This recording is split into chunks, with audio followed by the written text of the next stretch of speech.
إن الحمد لله نحمده ونستعينه ونستغفره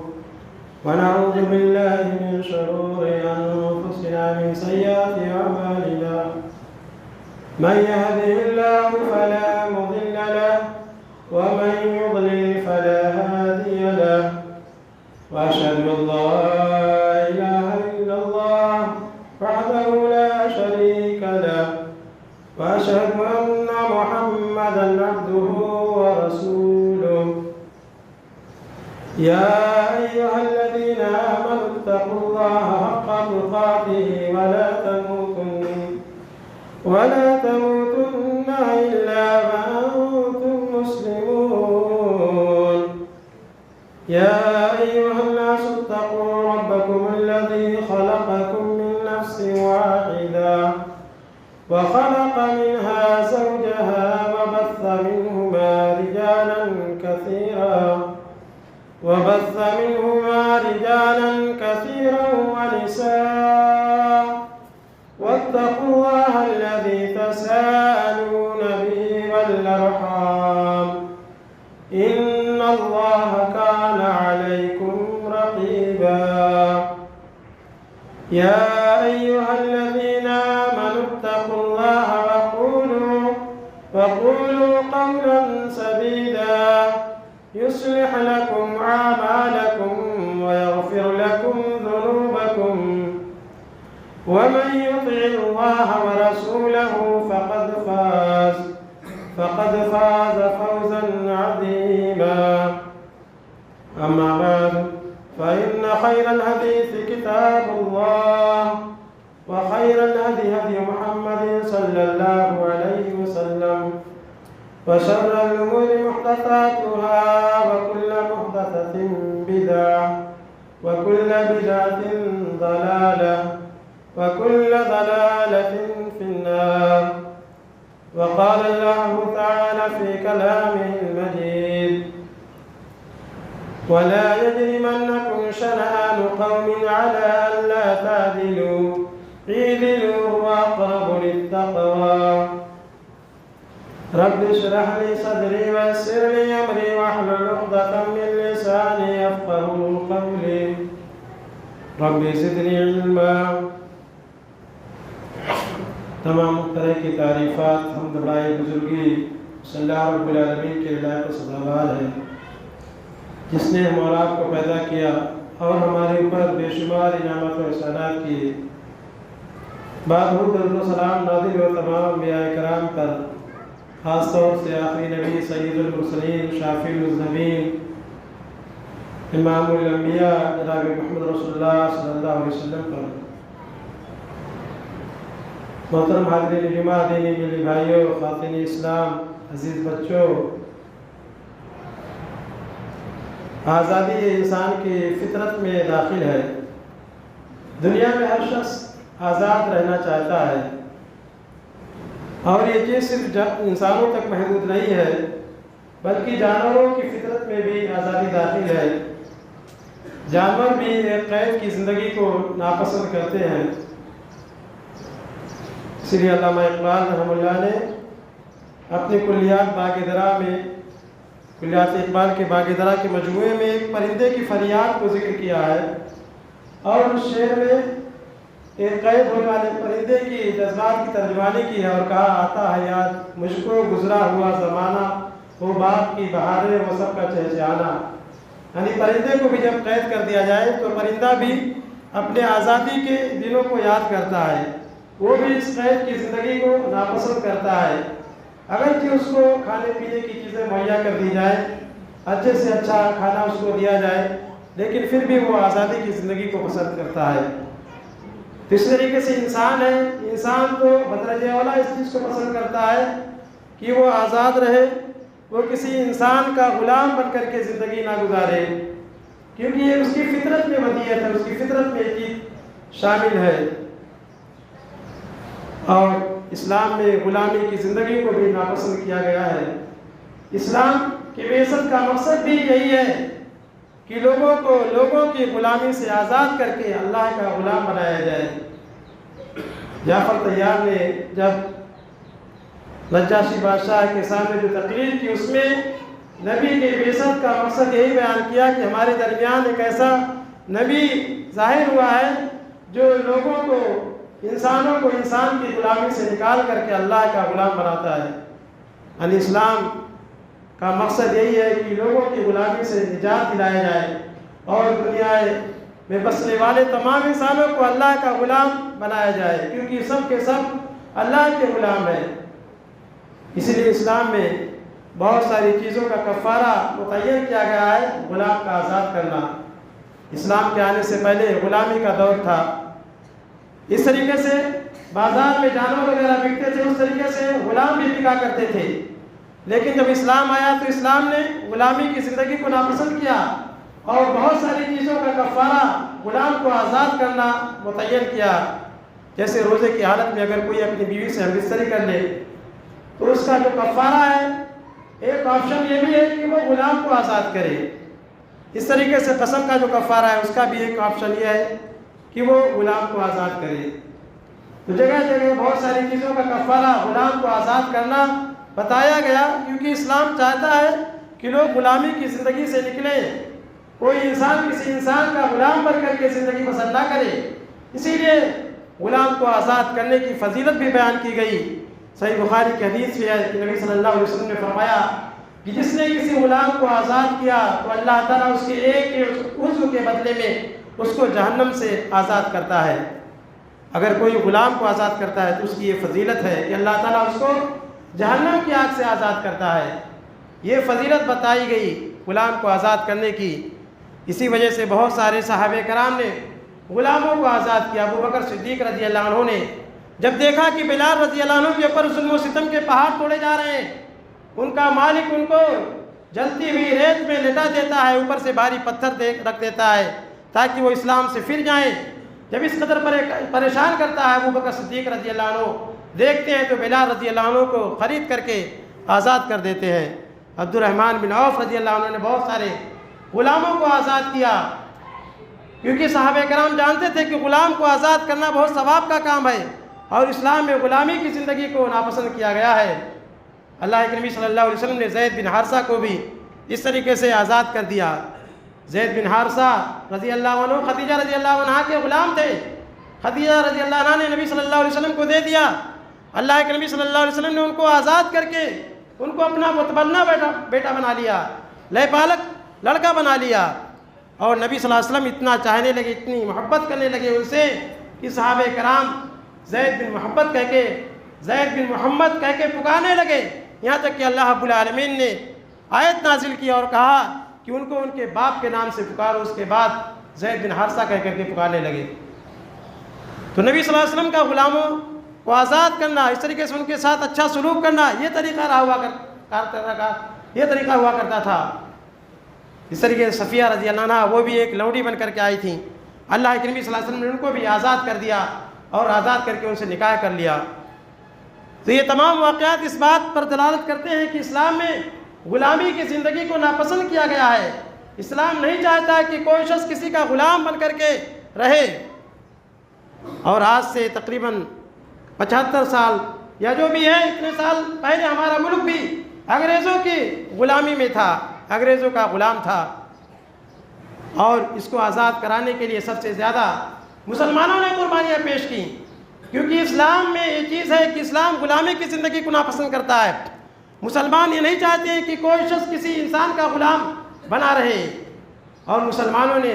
سب سے زیادہ جو قربانیاں پیش کی اس کی ایک وجہ یہ بھی تھی کیونکہ انگریزوں نے اس ملک کو جو چھینا تھا مسلمانوں سے چھینا تھا، مسلمان اس کے حکمران تھے، مسلمانوں سے ان انگریزوں نے چھینا تھا، اور سن 1600 ہجری میں، سن 1600 عیسوی میں ان لوگوں نے ایسٹ انڈیا کمپنی کو قائم کیا۔ مقصد یہ بتلایا کہ اس کے ذریعے ہم تجارت کو فروغ دیں گے، یہاں پہ تجارت کرنا چاہتے ہیں، لیکن اندر سے ان کا مقصد کچھ اور تھا۔ وہ لوگ تجارت کے نام پر کوٹھیاں قائم کرنے لگے سورت وغیرہ میں، اور ان کوٹھیوں کے اندر حفاظتی امور کے نام پر ایسے ایسے سپاہیوں کو لایا گیا جو ان کے فوجی میں شامل تھے، اور اندر ان کو رکھا گیا۔ اس طریقے سے جگہ جگہ کوٹھیاں یہ فوجوں کی چھاؤنی کے نام پر قائم کی گئی تھیں، اور دھیرے دھیرے اپنا تسلط یہ لوگ جماتے گئے۔ یہاں تک کہ ہندوستان پر پورے طور پر قبضہ کر لیا۔ یہاں کے عوام نے، یہاں کے لوگوں نے اس چیز کو محسوس کیا، اور سب سے پہلے جن لوگوں نے اس کو محسوس کیا مسلمان ہی تھے۔ مسلمانوں نے آزادی کے لیے سب سے پہلے اس ہندوستان میں بگل بجایا تھا۔ سب سے پہلے شروعات مسلمانوں نے کی تھی۔ عام طور سے لوگوں کے درمیان یہ معروف ہے کہ 1857 کی جنگ آزادی سب سے پہلے ہندوستان کی جنگ آزادی ہے، جبکہ 1857 سے پہلے بہت سو سال پہلے بھی یہ جنگ آزادی شروع ہو چکی تھی۔ شاہ ولی اللہ محدث دہلوی نے انگریزوں کے خلاف جہاد کا فتویٰ دیا تھا، پھر ان کے بیٹے شاہ عبدالعزیز نے بھی انگریزوں کے خلاف فتویٰ دیا اور ایک ذہن سازی کی تھی۔ اور 1857 سے 100 سال پہلے 1757 میں نواب سراج الدولہ نے انگریزوں کے خلاف جنگ لڑی تھی۔ اگرچہ یہ جنگ ہار گئے تھے، کیونکہ میر جعفر جیسے لوگ ان کی فوج میں شامل تھے، جن لوگوں نے دغا دیا تھا، دھوکہ دیا تھا، اور اپنے لوگوں کی دغا بازی کی وجہ سے نواب سراج الدولہ انگریزوں کے خلاف یہ جنگ ہار گئے تھے۔ اس طریقے سے ٹیپو سلطان، جو کہ جنوبی ہند کا مایہ ناز ایک سلطان بادشاہ گزرا ہے، اس نے 1799 میں انگریزوں کے خلاف جنگ لڑی تھی، اور یہ اتنا بہادر تھا کہ لوگ انگریز اس سے کانپتے تھے۔ جب تک وہ شہید نہیں ہوا تھا، اس وقت تک یہ لوگوں کا ہندوستان کو پورے طور پر قبضہ نہیں ہوا تھا، اس وقت تک یہ لوگ سمجھتے تھے کہ ہندوستان ابھی ہمارے قبضے میں نہیں آیا ہے۔ لیکن جب وہ شہید ہو گیا تھا، تب ان لوگوں نے اعلان کیا تھا کہ اب ہندوستان ہمارا ہے۔ یہ بادشاہ ٹیپو سلطان، آج دیکھیے تعصب پرست لوگ، اس طریقے سے فرقہ پروانہ لوگ ایسے ہیں جو اس کے خلاف بھی نفرت کے زہر کو گھولتے ہیں اور لوگوں کو اس کے سلسلے میں غلط تاریخ بتاتے ہیں، جبکہ یہ بادشاہ ٹیپو سلطان بہت ہی روادار بادشاہ تھا۔ اپنوں غیروں میں اس نے کوئی تمیز نہیں کی، اس نے مسلمانوں کے ساتھ ساتھ ہندوؤں کے ساتھ بھی رواداری برتی، اور خود اس کا ایک وزیر تھا جو اس کا سب سے اہم وزیر تھا، وہ ایک ہندو تھا۔ اس نے جنوبی ہند میں بہت ساری مندروں کو جاگیریں دی تھی۔ مالابار کو فتح کرتے ہوئے جب وہاں پہ پہنچا تو وہاں ایک مندر تھی جو ایک مشہور مندر تھی، اس کے فوجیوں نے اس کی دیواروں کو نقصان پہنچا دیا تھا۔ ٹیپو سلطان کو جب پتہ چلا تو اس نے ان فوجیوں کو سخت سزا دی تھی اور اس مندر کی دیوار کو درست کروایا تھا۔ بہت ہی روادار بادشاہ تھا، سب کے ساتھ یکساں سلوک کرتا تھا۔ لیکن آج دیکھیے تاریخ کو کس طریقے سے توڑ بڑوڑ کر کے پیش کیا جاتا ہے کہ ٹیپو سلطان جیسے بہادر بادشاہ کو بھی ایک جانبدار اور مسلم حکمراں کے طور پر پیش کیا جاتا ہے، اور سوچا جاتا ہے کہ اس نے ہندوؤں کے خلاف تعصب برتا تھا، جبکہ کہیں بھی اس تاریخ میں اس کا ثبوت نہیں ملتا ہے۔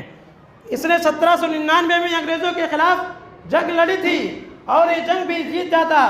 لیکن میر صادق جیسے لوگ اس کے جنگ میں شامل تھے، اس کے فوجی میں شامل تھے، جن لوگوں نے دغا بازی کی، اور ٹیپو سلطان اس وقت شہید ہو گیا۔ جب شہید ہو گیا تھا تو انگریزی فوجیوں کو اس کے قریب جانے کی ہمت نہیں تھی، کیونکہ وہ ڈرتے تھے۔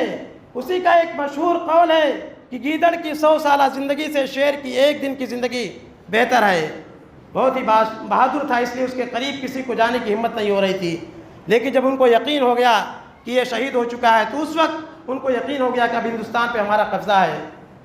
تو یہ جنگ بھی بہت پہلے لڑی گئی تھی۔ اس طریقے سے اس کے بعد بھی مسلمانوں نے انگریزوں کے خلاف جنگیں لڑی، ان سے برسر و پیکار رہے۔ 1825 میں تحریک شہیدین کا نمودار ہوا۔ سید احمد شہید، شاہ اسماعیل شہید جیسے لوگ اس کے روح روا تھے،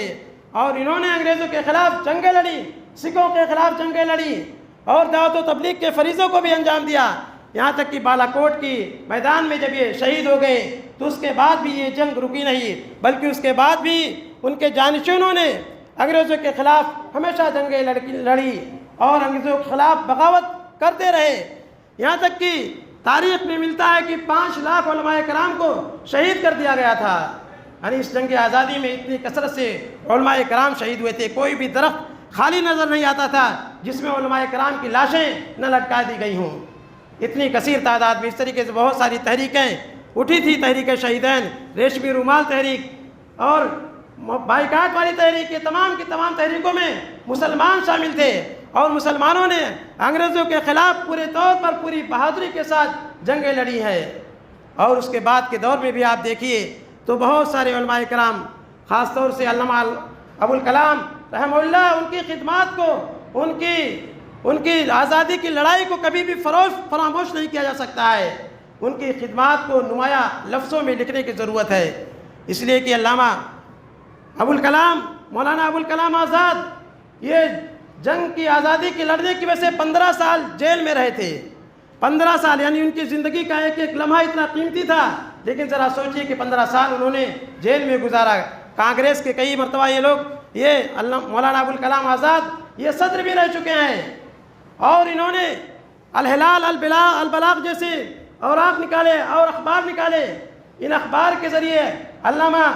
ابوالکلام آزاد نے انگریزوں کے خلاف بغاوت کی لہر پیدا کی اور اس اخبار کے ذریعے لوگوں کے درمیان اس بات کو پھیلایا کہ انگریزوں سے ہمیں آزادی حاصل کرنا چاہیے. انگریزوں کے خلاف لوگوں کو اکسایا اور یہ اخبار میں مضامین لکھے. اس کی وجہ سے لوگوں کے دلوں میں اس بات کا جذبہ پیدا ہوا کہ ہمیں انگریزوں کی غلامی سے نجات حاصل کرنا چاہیے. احمد آباد کی جیل میں ان کو قید کیا گیا تھا اور اسی قید کی حالت میں انہوں نے غبار خاطر جیسی کتاب لکھی تھی جو اردو ادب کی ایک مایہ ناز کتاب ہے جو نصاب میں شامل کی جاتی ہے. علامہ ابوالکلام آزاد رحمہ اللہ نے اس کتاب کو جیل کی 4 دیواری کے اندر لکھا تھا کیونکہ 4 دیواری کے اندر ان کو تنہائی بتانے کے لیے کوئی چیز نہیں تھا. اسی لیے انہوں نے اپنے دوست حبیب الرحمن شیروانی کو مخاطب کر کے خطوط لکھے تھے. یہاں تک کہ اسی قید کی حالت میں مولانا ابوالکلام آزاد کی اہلیہ کا انتقال ہو جاتا ہے لیکن انگریز ان کو اس بات کی اجازت نہیں دیتا ہے کہ جا کر کے اپنی اہلیہ کی تدفین میں شریک ہو سکے. اور جب جیل سے رہائی پائے تو اس وقت اپنی اہلیہ کی قبر پر گئے تھے. ذرا سوچئے کتنی عظیم قربانیاں انہوں نے پیش کی. مولانا ابوالکلام آزاد رحمہ اللہ نے گاندھی جی کے ساتھ ہمیشہ وہ ہر کام میں شریک رہتے تھے. گاندھی جی اس طریقے سے پنڈت جواہر لال نہرو ان لوگوں کی بھی قربانیاں ہیں. ہم کسی کی قربانیوں کو فراموش نہیں کر سکتے ہیں لیکن ہم مطالبہ یہی کرتے ہیں کہ جس طریقے سے غیروں نے قربانیاں کی ہیں قربانیاں دی ہیں اسی طریقے سے مسلمانوں نے بھی قربانیاں دی ہیں. اسی لیے مسلمانوں کی قربانیوں کو بھی ہمیں یاد رکھنا چاہیے. ہم لوگوں سے یہ مطالبہ کرتے ہیں ایسے لوگوں سے یہ مطالبہ کرتے ہیں کہ جب بھی لکھیں اس گلستان کی تاریخ ہمیں بھی یاد رکھیں. جب بھی لکھیں اس گلستان کی تاریخ کو یعنی جب آزادی کی تاریخ کو لکھیں تو مسلمانوں کو بھی نظر انداز نہ کریں. مسلمانوں کی قربانیوں کو بھی یاد رکھیں اس لیے کہ مسلمان برابر اس تحریک آزادی میں شریک رہے ہیں بلکہ سب سے زیادہ مسلمانوں نے قربانیاں پیش کی ہیں. حضرت موہانی ایک اردو کے بہت بڑے شاعر ہیں. ان کو بھی جنگ آزادی میں لڑنے کی وجہ سے جیل میں قید کر دیا گیا تھا. جیل میں ان کو چکی پیسنے پر مجبور کیا گیا تھا اور ان کے ہاتھ پر اتنے مارا گیا تھا کہ ان کے ہاتھ پہ چھالے پڑ گئے تھے. یہ حضرت موہانی تھے جنہوں نے ہندوستان کو آزاد کرانے کے لیے کتنی عظیم قربانیاں پیش کی. 1857 میں جب لوگوں کے خلاف بغاوت اکسی تو ایسے نہیں اچانک بغاوت پیدا ہو گئی تھی بلکہ تحریک شہیدین کے مجاہدوں نے گھر گھر جا کر کے انگریزوں کے خلاف بغاوت کی ایک لہر پیدا کی تھی. ایسے 1857 میں ایسے بغاوت نہیں پھیلی. لوگ تو کہتے ہیں کہ ہندوستانی فوجیوں کو ایسے کارتوس استعمال کرنے کے لیے دیے گئے تھے جس میں سور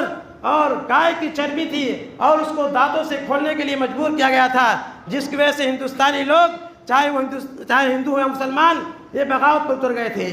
لیکن یہ چیز یہ جذبہ کن لوگوں نے پیدا کیا؟ یہی مجاہدین تھے جو گھر گھر جاتے تھے فوجیوں میں جاتے تھے فوجیوں کے درمیان یہ وہاں پہ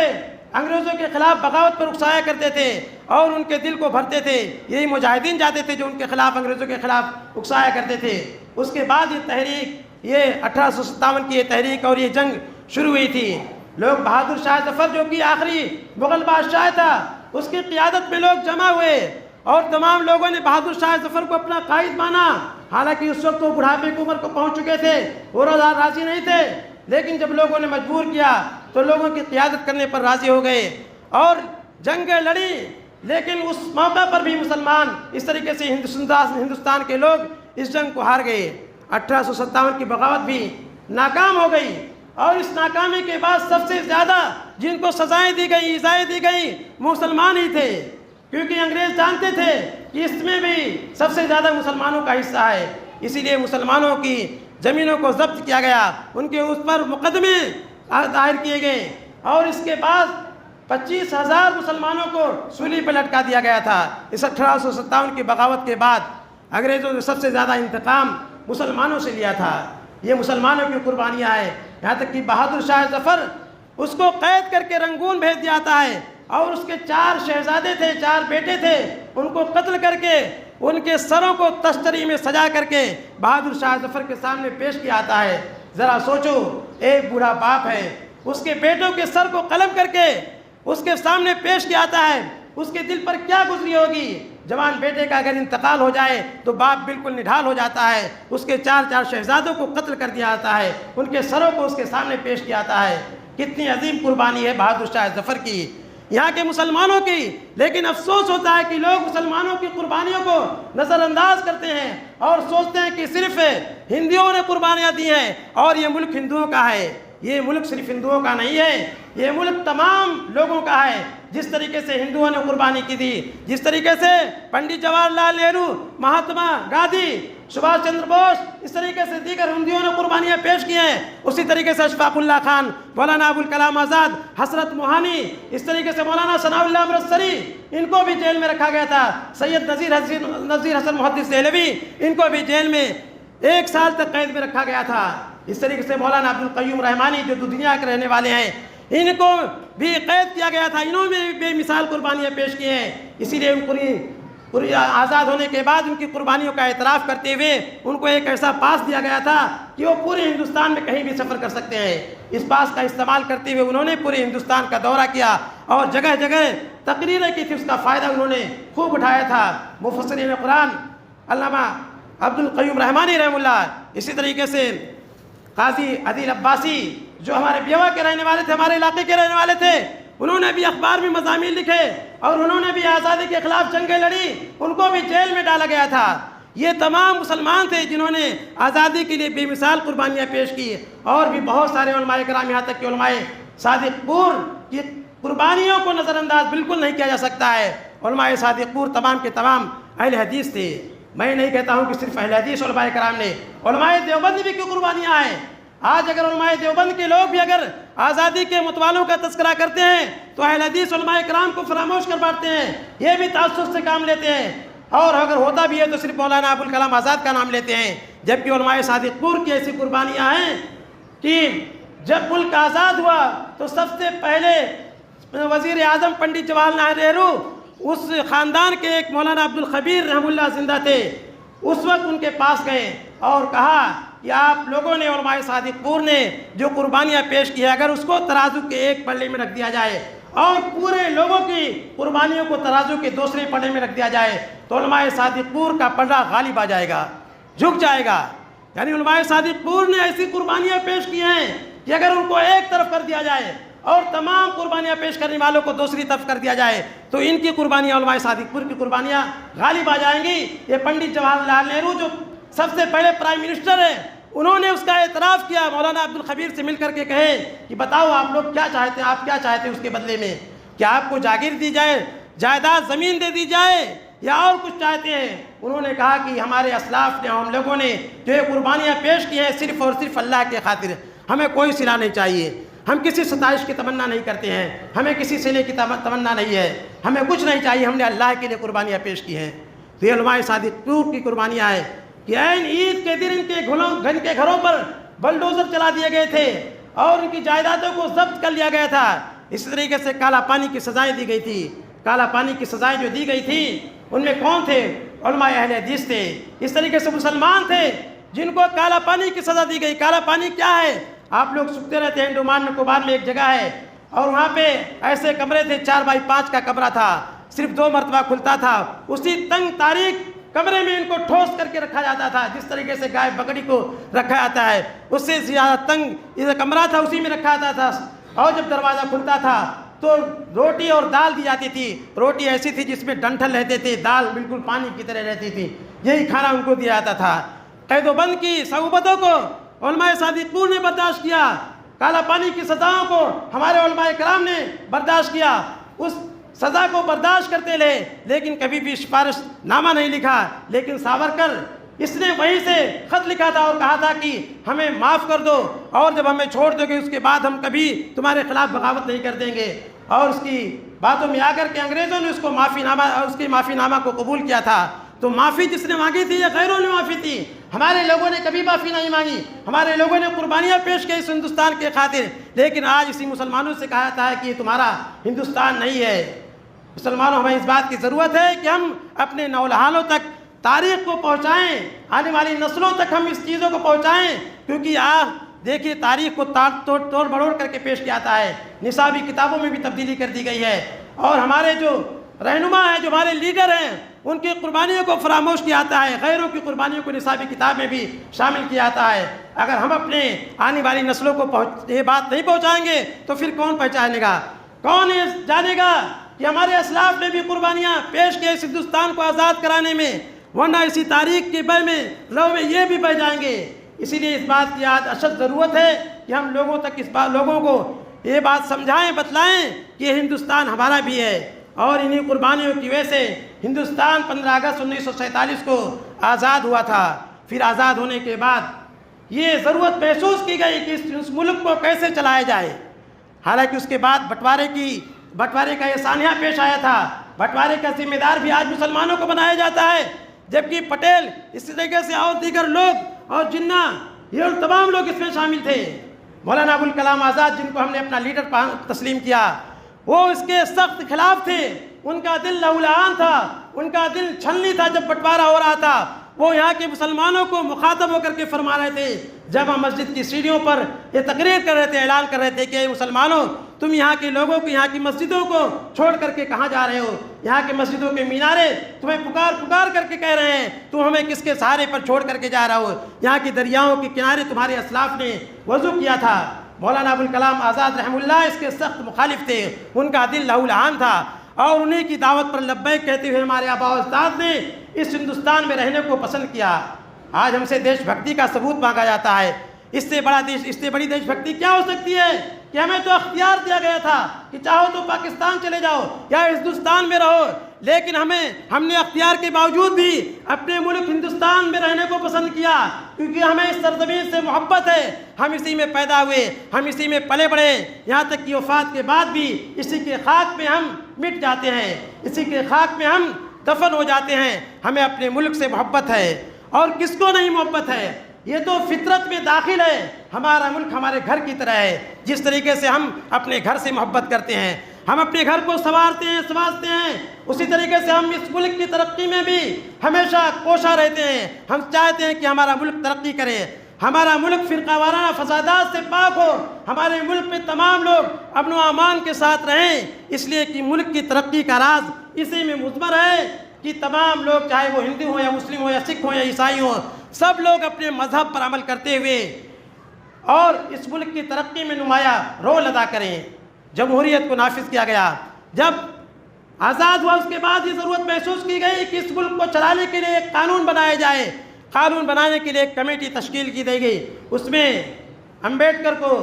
بھیم راؤ امبیڈکر کو اس کا صدر متعین کیا گیا تھا، ان کی سربراہی میں یہ کمیٹی تشکیل دی گئی کہ اس ملک کے آئین کو تیار کریں، اس ملک کا قانون بنائیں، تاکہ اس قانون کی روشنی میں ہمارا ملک چلے۔ تو بھیم راؤ امبیڈکر یہ باہر سے تعلیم حاصل کر چکے تھے، یہ بہت بڑے قانون داں تھے، اسی لیے ان کو اس کا سربراہ مقرر کیا گیا تھا امبیڈکر کو، اور امبیڈکر کی ماتحتی میں تمام لوگوں نے قانون کو بنایا، اور پھر 26 جنوری 1950 کو یہ قانون نافذ کر دیا گیا۔ اسی لیے اس دن کو یوم جمہوریہ کے نام سے یاد کیا جاتا ہے، کیونکہ ہمارے ملک میں جمہوریت ہے، ہمارے ملک کا کوئی مذہب نہیں ہے، ہمارا ملک ایک سیکولر مذہب ہے، اس میں تمام مذہب والوں کو یہ آزادی دی گئی ہے کہ تمام مذہب والے اپنے اپنے مذہب پر آزادی سے عمل کرتے ہیں اور اپنے مذہب کی تبلیغ بھی کر سکتے ہیں، کیونکہ یہ ایک سیکولر ملک ہے۔ لیکن افسوس ہوتا ہے آج کے اس دور میں ہمارے ملک کی اس سیکولرزم پر آنچ آ رہی ہے،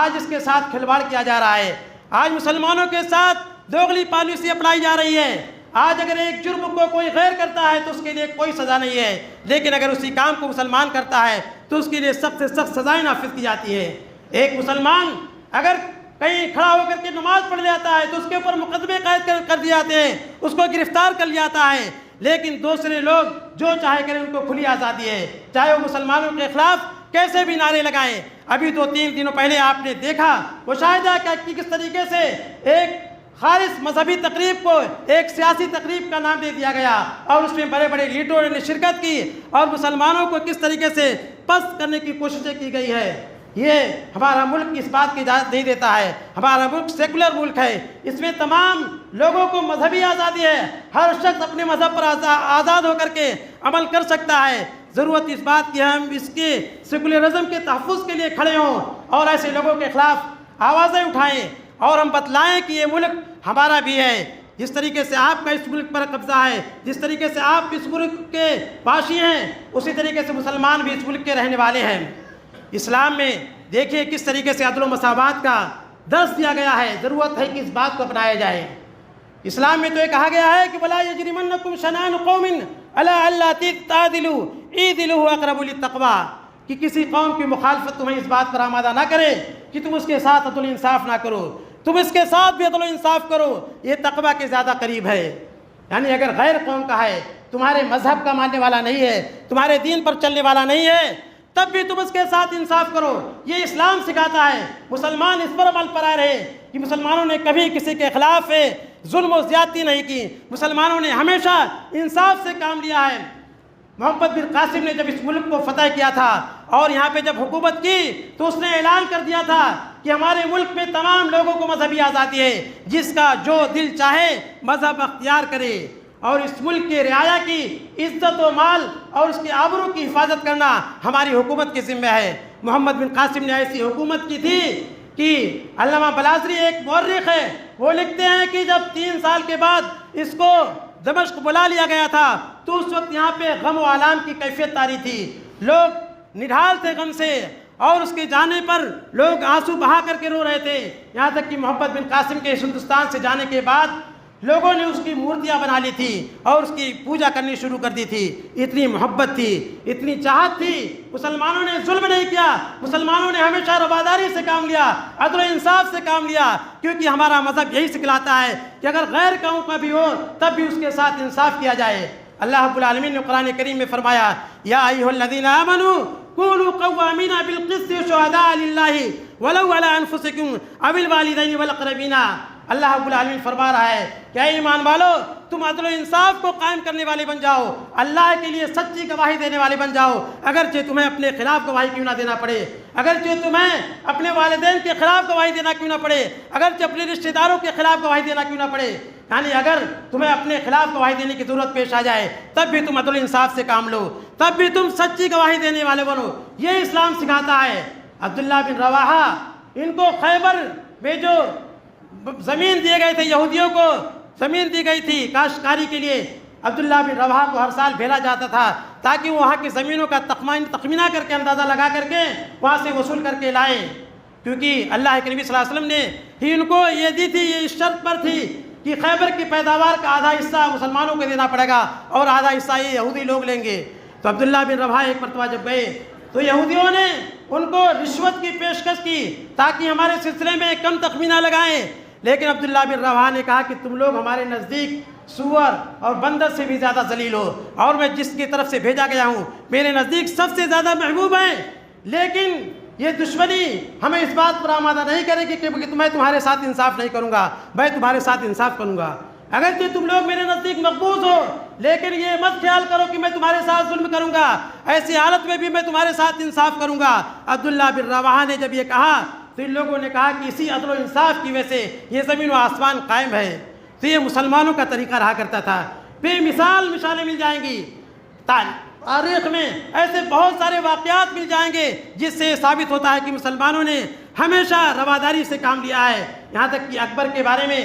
آتا ہے کہ وہ اتنا زیادہ روادار تھا کہ اس نے ایک ایسا دین بنا لیا تھا، دین الہی جس کو کہا جاتا ہے، اس میں ہندو اور مسلمانوں کو ملا کر کے اتنا بھی زیادہ روادار نہیں ہونا چاہیے۔ کہ اسلام توحید کے معاملے میں کبھی سمجھوتا نہیں کر سکتا ہے۔ رواداری کا یہ مطلب یہ نہیں ہے کہ ہم توحید پر آنچ آنے دیں، ہم توحید کے معاملے میں سمجھوتا کر لیں۔ آج بہت سارے مسلمان ہیں جو رواداری کے نام پر غیروں کی تہذیب کو اپناتے ہیں اور غیروں کے تہوار کو اپناتے ہیں اور ان کے پوجا پاٹ میں بھی شریک ہونے کو رواداری کا نام دیتے ہیں۔ قطعاً اس کا مطلب نہیں ہے۔ جب اللہ کے نبی صلی اللہ علیہ وسلم سے کفار و مشرکین نے کہا کہ 1 سال آپ ہمارے معبودوں کی عبادت کریں، 1 سال ہم آپ کے معبودوں کی عبادت کریں گے۔ تو اس وقت اللہ کے نبی صلی اللہ علیہ وسلم کے اوپر اللہ تعالیٰ نے یہ آیت نازل کر دی سورہ کافرون،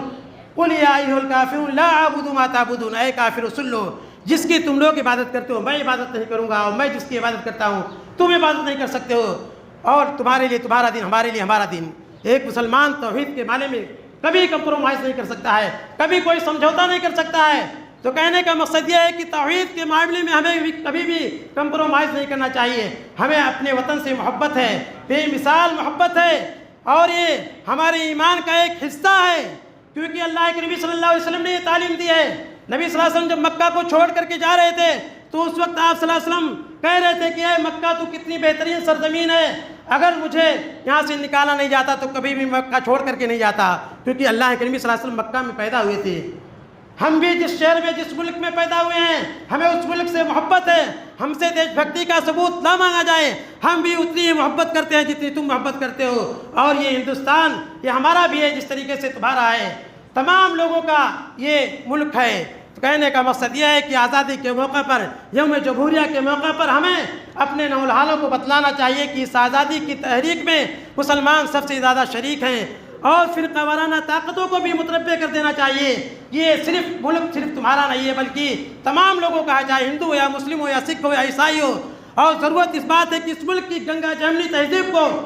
جو کہ اس ملک کی پرانی روایت ہے اس کو باقی رکھا جائے، اور تمام لوگوں کو مذہبی آزادی دی جائے، سب لوگ مل کر کے اس ملک کو ترقی دیں، تب ہمارا ملک ترقی کرے گا۔ ورنہ اگر ہم لڑائیں گے لوگوں کو، پھوٹ ڈالو اور حکومت کو اس اصول پر عمل کریں گے تو کبھی بھی ہمارا ملک ترقی نہیں کر سکتا ہے، بلکہ ہمارے ملک کے ٹکڑے ٹکڑے ہو جائیں گے، اور اس میں خانہ جنگی کا شکار ہو جائے گا۔ اس لیے اس ملک میں امن و امان قائم کیا جائے، تمام لوگوں کے ساتھ یکساں سلوک کیا جائے، تمام لوگوں کو مذہبی آزادی دی جائے، اس بات کی ضرورت ہے۔ اللہ رب العالمین سے دعا ہے کہ اللہ تعالیٰ تمہارے ملک میں امن و امان پیدا کر دے۔ رب العالمین تمہارے ملک کو آپسی بھائی چارہ کے ساتھ رہنے کی توفیق عطا فرما۔ اللہ رب العالمین تمہارے ملک کے مسلمانوں کی حفاظت فرما۔ اللہ رب العالمین دنیا کے کسی کونے میں اگر مسلمان پریشان حال ہیں تو اللہ رب العالمین کی غیبی مدد فرما۔ اللہ رب العالمین تم مسلمانوں کا غلبہ عطا فرما۔ رب العالمین ہمیں سے جو مر چکے ان کو جنت الفردوس میں جگہ دے، ہمیں سے جو قرض دار ان کو قرض کی ادائیگی کی توفیق عطا فرما دے، ہمیں سے جو مریض ہیں ان کو شفاء کلیہ عطا فرما دے۔ رب العالمین تو تمام مسلمانوں کو سچا اور پکا محیط بنا، شرک و بدعت سے بچا، آمین۔ وما علینا الا البلاغ، صلی اللہ علیہ وسلم۔